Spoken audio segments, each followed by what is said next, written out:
Monza in Italy is really all about two things: straight line speed and rear traction. And it's that second thing that is really hard to find in wet conditions.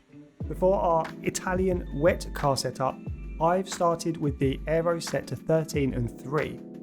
Adding that little bit of rear wing aero will help with rear traction a little bit, and also with stability at higher speed through some of those faster corners. For your transmission, I've lowered the on throttle all the way down to 10, and this is the best way to try and find low speed traction. For your off throttle, I've set it to 60, and I've kept the engine braking at 100. For your geometry, I've kept the front and rear camber all the way left, set the front toe to 0 to minimise drag, and then I've kept a little bit of rear toe just for some high speed rear stability, go with 0.05.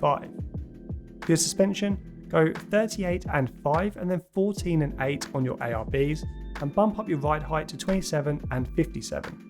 Now Monza really will work out your brakes, so set your pressure to 98%, anything higher and you're going to be locking up all over the place. And then set your brake bias to 56%, as we are going to want a slightly more forward brake bias for Monza.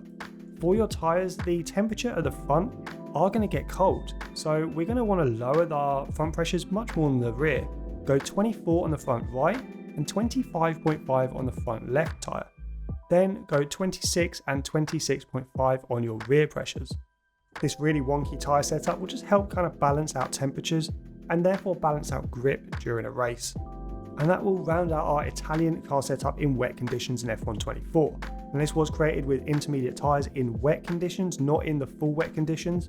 If you're using full wet and extreme wet tyres, maybe bump your aero up a little bit more. But for now guys, I will see you all on track.